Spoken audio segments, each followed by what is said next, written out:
Indiana Fever just won what I thought was a pretty easy game against the Atlanta Dream, but I want to focus on Caitlin Clark because I think she's gotten 10 times better over the offseason. The number one thing I like about Caitlin Clark in these first two preseason games is that she's been very efficient. In the first game, she was 6 for 10, second game 5 for 11. She could have got some more shots up, but the shots she did get up, she made the majority of them. And I also like the fact that Caitlin Clark has been making use of the players who are going to run the floor. We talked about it all over the offseason. Like, obviously, Caitlin Clark is going to be looking to push the pace in transition. All you got to do is run up the court. Caitlin Clark is going to find you. The players are running up the court, and just like everybody in their mama who has a basketball head would have predicted, Caitlin Clark is finding those players. I also like the fact that Caitlin Clark has gotten stronger. I remember I saw some videos from some certain content creators who were like, Caitlin Clark is bulking up, over the offseason, and I was like, is this real? Is this not? But Caitlin Clark actually has gotten stronger, and we're going to look at some clips today, and I think it's really just shown pretty plainly that she's just gotten bigger. She's stronger. She's able to move these players out of the way, and she has a quick first step now. One thing you're going to notice about Caitlin Clark is that she is getting to the lane pretty easily. She is beating a lot of these defenders. The shot making has always been amazing. I think it's been even more amazing. She's got guts, man. Last year, we saw a whole lot of unsureness early in the season. Like, we knew she could do this, but she was just kind of being, hesitant with a lot of these shots. Right now, man, she's just pulling it. I think the product we're about to see from Caitlin Clark is about to be one that nobody has ever seen in WNBA history. We're about to see something that it's going to be rare, not even just in the WNBA, just NBA-wise. We're about to really see some crazy basketball from Caitlin Clark, man, because she looks like she's in that flow state right now, but we could talk about it all day. I want to go over some film, man, because Caitlin Clark looked really good in this game. Now, I want you to check out this first play. Off the rebound, Caitlin Clark pushes the pace in transition and gets an easy layup. But what I want you to really examine in this play is the fact that usually she'd be looking to pass the ball, but she sees the lane, she's decisive, and she's like, you know what, I'm going to take this one and I'm going to get me an easy layup. And I like the fact that she puts her elbow into that defense, gets right past, she has that quick first step. The dribble move looks tight. She's not dribbling off her foot, none of that. Just everything looks more refined for Caitlin Clark right here. Now, I want you to look at this next play. Caitlin Clark has the ball on the wing. The defender's right there face guarding her. So she could try to take this defender off the dribble and look for a shot. But notice how she and Aaliyah Boston kind of have this connection. Aaliyah Boston knows exactly where to go. Caitlin Clark throws a pass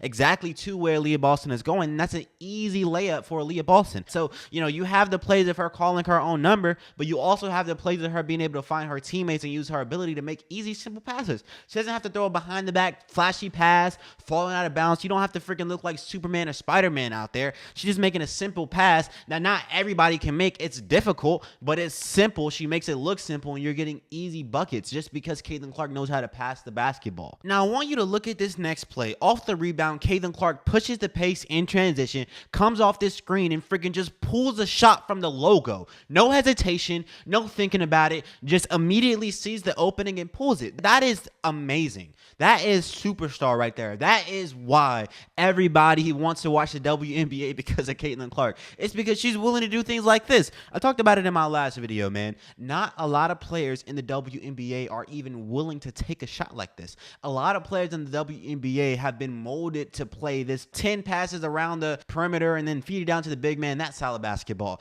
Caitlin Clark is totally different. Like, she sees the opening and she trusts the fact that she can make these shots. So she's like, you know what, I'm going to pull it. And she's hitting it. And I think the decisiveness from Caitlin Clark is what makes her so spectacular. I like what I'm seeing from Caitlin Clark, man. She looks like a superstar out there in year 2 already. Now, one thing a whole lot of people didn't like last year was Caitlin Clark playing off ball because, with Christy Sides, you had a whole lot of Caitlin Clark being off in the corner and Erica Wheeler just dribbling the ball at the top of the key, or Kelsey Mitchell dribbling the ball at the top of the key earlier in the season. Caitlin Clark wasn't getting found. Well, one thing I like about Stephanie White is the fact that when Caitlin Clark does play off ball, they're actually looking for her and they're running plays for her. Look at this play. She comes off this kind of pin down type of play, comes off a couple screens, gets an easy 3-point jump shot. She's wide open because she plays off ball. It's not about the defense leaving the player. Like, the defense is never going to not prioritize Caitlin Clark. They're always prioritizing her. But when you run around and you come off screens, you just body-to-body contact loses some of those defenders, and you're going to be able to get open looks. There's a reason why Steph Curry, the greatest shooter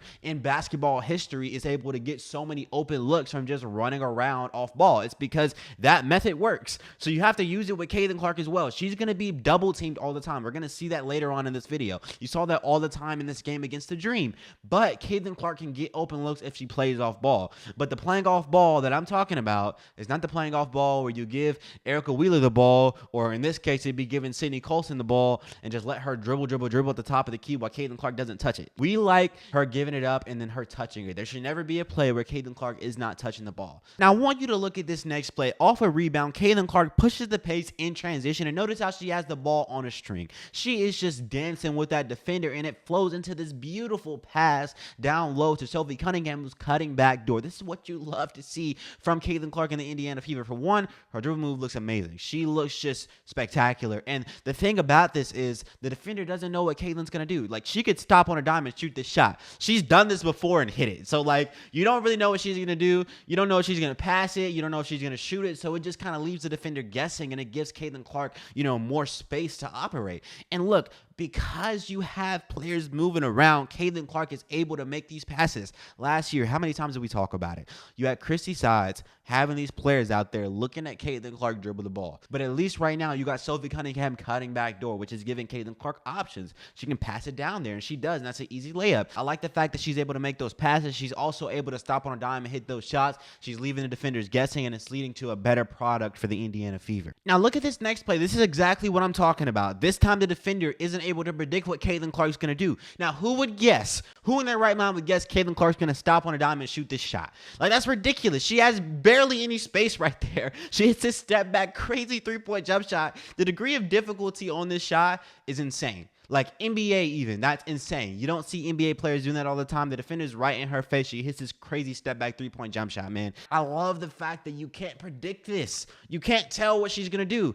So it's hard to guard her. She's just unpredictable. She could call for a screening and then go for a floater. Or she could just, drive by you and get an easy layup. She can do a whole lot on the court, so it's very hard to guard a player like her. Like, players are always going to be looking for Caitlin Clark. There's going to be 4 to 5 players on every single possession just watching Caitlin Clark. She's going to get doubled all the time, but it's going to be very hard to guard her. She has a whole lot of options this season, and it seems like she's gotten better. The passes look better. The shots look better. I mean, yeah, she's going to be a real problem. She's going to be the MVP. And look at this next play. If she comes off that screen and 2 defenders go with her, she's easily going to find that roller. You can't just double her like that because she has court vision. There's going to be, a whole great shift from the double teaming Caitlin Clark. I think that era is going to be over because Caitlin Clark's going to cost you, 20 points in a game from double teaming her because she's just going to pass the ball. She's going to get easy assists. So I think the whole doubling Caitlin Clark, sending 2 to 3 bodies on her, I think that's about to die because Caitlin Clark is too good of a playmaker for you to consistently do that. Now look at this next play. Caitlin Clark doesn't get the assist here, but off the rebound, she pushes the pace in transition.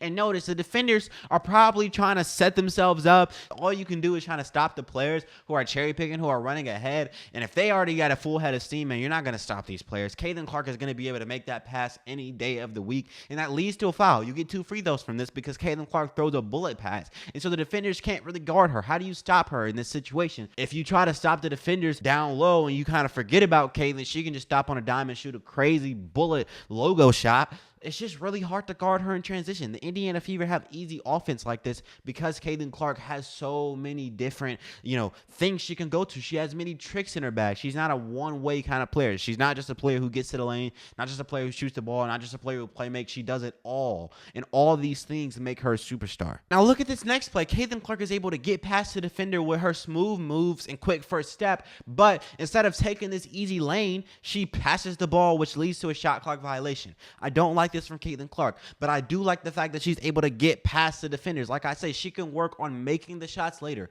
She can work on actually capitalizing on the plays later. What I like is the fact that she's actually getting past the defenders and getting these easy lanes, man. She just got to shoot the floater. I didn't see a whole lot of the floater from her in the first 2 preseason games, and obviously it's the preseason. They're experimenting. She's going to pull a whole lot more tricks out of her bag on Saturday when we see her against the Chicago Sky. It's the preseason. But I do want to see her take a lot more floaters, and I hopefully we see that in the regular season from Caitlin Clark. And if we see a lot of that, man, this is just going to be a great season from her. We're going to see probably a lot of 25, 30-point games from Caitlin Clark because she is able to get to the lane pretty easily. So it's going to be hard to guard her on the perimeter. Because if she's shooting shots like we saw from her in this game where she's just like stepping back, shooting deep threes off a whim, and then you have to mix that with the fact that she can easily blow by you and get to the lane, it's going to be very hard to guard her. And then if you double team her and just try to stop it all, she can just make the pass. So I think she can be an offensive juggernaut as long as you see her touching the ball every play. You don't see her being iced out, and you see a good mix of the off ball, because you want to see her play off ball at times, but you don't want to always see her playing off ball, which will stop her from getting these kinds of plays. Now, I want you to look at this next play. Once again, you got Caitlin Clark getting the ball on the wing, and she easily gets past this defender to the lane. She's beating everybody with that quick first step, and she does miss the shot, but she also gets fouled on this play. There's no foul call, but it doesn't really matter because DeWanna Bonner gets the rebound and puts it back up. But even though it doesn't matter for the play, it does matter because you should be calling this foul. The refs always need to call these fouls. Come on, ref. You got to do better. You saw Caitlin Clark's dad even talking about it, man. These refs, they got to do better. Look, if Caitlin Clark is getting mauled down there, call the foul. Like, come on. Like, you are a professional ref. Call that foul. Everybody and their mama can tell that that's a foul. Call it. But either way, you see Caitlin Clark getting past the defender, so you can just be happy at the fact that she is getting past everybody and getting to the lane. I like to see that. Now, I want you to look at this next play and notice how Caitlin Clark is very unpredictable. You got her bringing it in, and then she pulls it out, and then she throws this crazy pass to the player cutting back door, and it's like, if you're a defender, how do you predict what she's going to do? Like, at one point, it seems like she might be going in for a layup, and then she stops, turns around. You might think she's going to shoot a three, and then she throws this crazy pass. You're like, I didn't even know the defender was cutting back door because I was watching Caitlin. This is how Caitlin Clark can abuse her gravity. She's always going to have defenders watching her. You're always going to have the entire defensive set revolving around stopping Caitlin Clark, and Caitlin Clark can use her playmaking ability to beat the defense. If you're going to double up on me, I'm going to find my teammate when they're open. This is what I love to see from Caitlin Clark. She's playing amazing as of late, and if she keeps this going, we're going to see an MVP Caitlin Clark. Now, that's where we're going to end off this breakdown, and I know it was a shorter one, but there wasn't too much film to go off of. I just wanted to look at Caitlin Clark and not the whole Indiana Fever, and obviously it was the preseason. Caitlin was up, and other people do other things. You got players fighting for roster spots, so you did have a lot of Caitlin Clark being iced out. She didn't even play in the fourth quarter of this game, so we don't have to worry about the amount of shots she got up. She's going to get up more than 11 on a day-to-day basis. It was just the preseason, but I do like what I saw from Caitlin Clark, and I think if this translates over into the regular season, we're going to be seeing a really good WNBA product from the Indiana Fever. I do want to talk about Paige Beckers and make a video on her, so let me know if you guys are going to want that video. I'm out, man. Peace out. Y'all take it easy.